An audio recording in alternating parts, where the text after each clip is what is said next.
The story begins by showing two hitmen named Donald Lavoie driving with his subordinates. Apart from working as assassins, they are also members of the most powerful Claude Dubois gang in Canada. Currently, the two of them are carrying out an assignment to kill someone. Upon arrival at the location, they observed the surroundings first. Then, after the situation was safe, Donald immediately took action. After that, Donald told his subordinates to eliminate all evidence and put the corpse in the trunk of the car. But when everything was done, suddenly his men were shot. Apparently, in addition to killing the target, he was also assigned to finish off his subordinates so that there would be no witnesses. Donald has no mercy at all because of his experience as a legendary hitman. So, whoever the target was, he would definitely execute him without hesitation. Then Donald brought the two bodies to his boss, Claude Dubois. Seeing Donald's work, the gangster boss smiled with satisfaction. In addition, he also praised Donald for killing his own subordinates, because it turned out that the junior killer's performance was very bad. So Dubois decided to get rid of him from the gang and wanted to find a more brutal and cruel replacement. After burying the two bodies, the gangster boss invited all his men to party. But Donald declined the offer because he had to go home early so he could celebrate his daughter's birthday. It turned out that although he was cruel at work, but he was a father who really loved his daughter. Hearing that, Dubois immediately gave him extra money so that Donald could buy a gift for his favorite daughter. In the evening, Donald came home with a big gift, and as a father, of course, he couldn't wait to see his daughter's happy expression. But it was all in vain because Donald only arrived at his house at 11 p.m. He forgot that his daughter was already asleep. As a result, he felt guilty for not being able to celebrate her birthday on time. Seeing him sad, his wife tried to calm him down. The next day, Donald met his biological brother named Paul. Here he had just gotten out of prison because he was caught while being a criminal. Not wanting to be unemployed for long, Paul persuaded Donald to let him join Dubois' gang. At first he refused the request, fearing that his brother would go to jail again. Eventually, he allowed him to join. On the same day, Donald received another order to collect a debt from one of Dubois' clients. But instead of paying, the man chased him away and bad-mouthed Dubois in front of Donald. And according to the SOP, Donald immediately told Paul and other members to teach the man a lesson. Afterward, Donald warned the man to pay his debt immediately, and if he behaved like that again, then he would not hesitate to finish him. Then Donald told Paul to find a new job, because his brother was too brutal to be a Dubois member.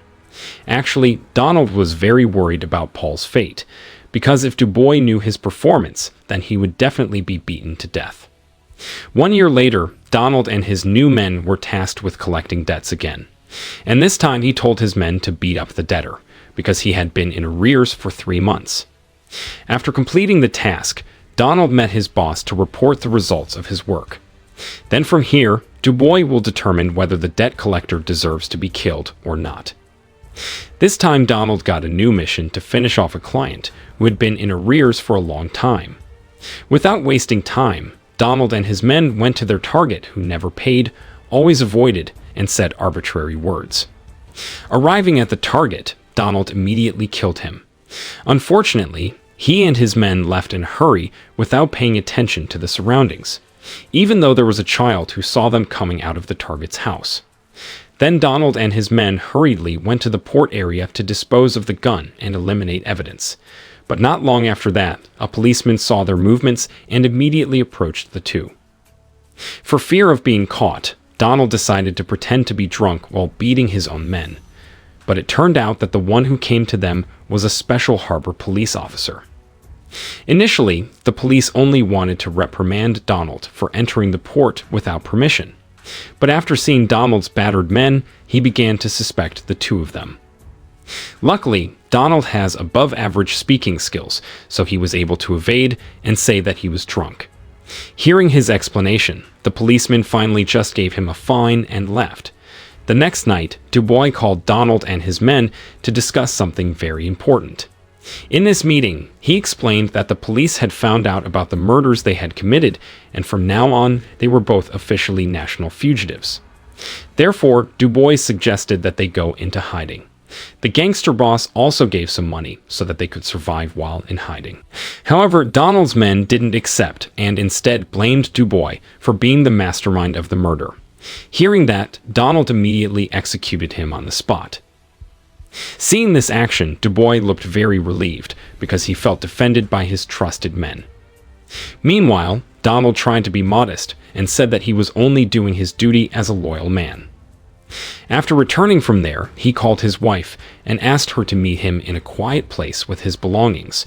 Not long after, his wife came in angry. Apparently, she already knew that her husband had become a fugitive from the news. Here, she was also worried that her family would be dragged into trouble after this. However, Donald told his wife to shut up and not think negatively just yet. After bringing all his belongings, Donald hid in a villa owned by a close friend named Jean. In that place, he told him about the incident that had just happened to him. And as a close friend, of course, Jean immediately advised Donald, which basically means that the killer must immediately quit Dubois' gang. Because according to him, the gangster boss is afraid of being coup d'etat, especially since Donald is getting stronger every day. Hearing Jean's words, Donald began to overthink and wondered if Dubois had really set him up. 1 week later, his wife finally visited Donald. Then the woman told him what had happened over the past week, where his house was always watched by the police. At this moment, Donald intended to stop being a hitman for the good of his family. In addition, he also promised to solve all his problems. And after everything is done, he wants to invite his family to move to this other region, then start a new life. Because he was determined, Donald had the courage to return to the city and meet Dubois. Without further ado, he immediately ended his work, and before leaving, he told his boss that he and his family would be moving south to start a new business selling illegal stuff. Therefore, he needed Dubois' help to establish his own business. Here, it seems that Donald still believes that his boss is the one who really cares about him. In the evening, Donald met Paul at a suburban hotel to talk about something. Essentially, he wanted to invite his brother to work together in distributing illegal stuff. But in the middle of their discussion, there was a sudden raid. Unfortunately, the police could arrest Donald and take him to the police station. In the interrogation room, Donald didn't give any information at all. Not out of ideas, the police tried to make him a very attractive offer, which was that if Donald told the whereabouts of his boss, his sentence would be commuted and he was very likely not to be imprisoned. However, the killer chose to stay silent and kept his loyalty oath to Dubois. Annoyed by Donald's attitude, the bald cop was brutalized on the spot. Not long after, Donald's lawyer came to the place on orders from Dubois. This man came to ensure that none of the information was leaked to the police. And of course, Donald could guarantee that he had kept his mouth shut. Afterward, the lawyer promised to try to win the trial, so that Donald could get out of prison after 3 months. To make a long story short, the Dubois envoy lawyer was actually able to get him out of prison in just 3 months, and in the end, Donald was able to reunite with his family. Not only that, Paul was also there to welcome his brother back. He also told him that during his brother's absence, he had managed to become a marijuana farmer and run a fairly profitable business. And now he wanted to invite his brother to move south and run the business together. Hearing the news, Donald was happy and proud of his brother who had farming skills. Before moving south, he decided to meet Dubois to thank him and say goodbye. But as a gangster boss with principles, Dubois wouldn't let him go easily. Therefore, Dubois asked Donald for reciprocal services. Moreover, he had to bribe the police in order to reduce his prison sentence. Inevitably, Donald had to carry out some final tasks from him. First, Dubois told him to finish off a man who was helpless, and without further ado, Donald immediately executed him. But in the next task, he was told to kill Paul, his own brother, because it turned out that Dubois felt that Paul had caught his loyal customers, and if Donald didn't succeed, then he would finish him along with his wife and daughter. Hearing that, Donald was very shocked. He didn't expect his boss to give such an order like that. The next day, he visited Paul, who was tending the marijuana plants. The two of them then engaged in a long conversation, the point of which Paul told him that his business was getting bigger and more famous, without knowing that he had taken Dubois' customers. Even more famous, there were medical people who bought the plants from him to make cancer drugs. So as a farmer who just started 3 months ago, Paul can be considered very successful. Bored at home, Donald took his brother for a walk in the forest. And when he got there, he immediately pulled out a gun to kill him.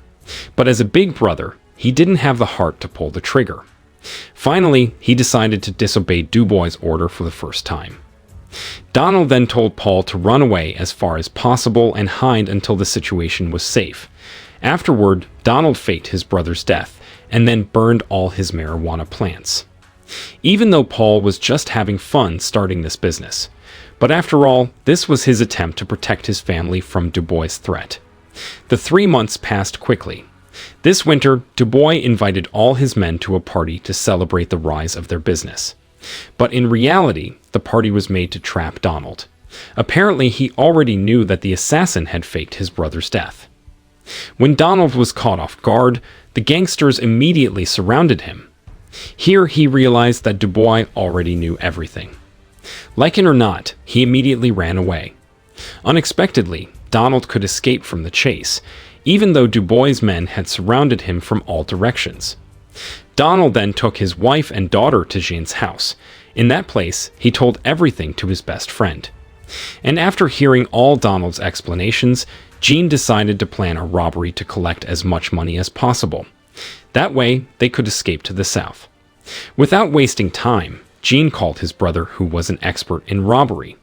Then the three of them made a very mature robbery plan. From the discussion, they decided to rob one of the rich people in the city, and in just a short time, they managed to do it. A few days later, news of the robbery spread throughout the city. But that didn't scare Donald at all, because the police still couldn't track him down. Therefore, he took the initiative to leave the house to look for a Christmas tree. But unfortunately, he came out at the wrong time, because there were police patrolling around his area. As a result, he was caught on the spot. In the end, Donald had to stay in prison again, and there he met the bald policeman who had interrogated him. This time, the cop offered to work together to bring down Dubois and his gang. If Donald would give all the information, the police would guarantee his family's safety. Not only that, the bald cop would also give him money so he could move south. However, Donald was still not interested. On the one hand, he still had a grudge against his scheming boss, but on the other hand, he didn't want to cooperate with the police. Because it didn't work, the police finally leaked a secret. It turns out that the first time Donald and his brother were caught, Dubois was the one who reported it. In addition, he deliberately sent a lawyer to Donald so that his sentence could be commuted. Apparently, Dubois had no intention of getting rid of him. Instead, he did everything to make Donald indebted to him, so that he could enslave this murderer for life. After hearing that, Donald began to realize that he had been brainwashed indirectly. After pondering, Donald finally agreed to help the police. Hearing this, the bald policeman made good on his promise to secure Donald's wife and daughter. Then this policeman also told him that Dubois was sending a lawyer to save him again. So, he hoped that Donald could reject him and take a firm stand. Not long after, Dubois' lawyer came as expected, and Donald openly declared war on his boss in front of the lawyer. From that day on, Donald officially became a police informant. He later told the location of a corpse he had killed, as well as leaked all information about the gangsters in Dubois' organization. However, on the other hand, Donald actually felt pressure. He didn't know if the police were trustworthy, or if they just wanted to take advantage of him. Seeing this, the bald policeman tried to calm him down. In the midst of his cooperation with the police, Donald took the time to meet his wife. There, they discussed the bad possibilities that would happen to their family. As things got worse out there, Donald sent his wife away as far as possible so that he could focus on his problems. He promised to come back to see her when it was all over. Reluctantly, the woman was no choice to leave her husband to fend for himself. After his wife left, the bald policeman said that this was the best decision, because if Dubois found his family, then Dubois would definitely finish him off. However, without his family present, Donald felt increasingly stressed and depressed. As a result, he found it difficult to eat, sleep, and never even bathed. Out of pity, The bald policeman helped Donald to change his appearance. That way, no one would recognize him, especially Dubois and his men, so that he can freely solve his problems and can meet his family anytime. Day after day passed, and now Donald looked like a real policeman. Because of his information, all the crimes of Dubois' gang were uncovered. As a result, Dubois was sentenced to 25 years in prison. Meanwhile, Donald was freed from all his mistakes because he had been instrumental in helping the police. After that, the movie ended.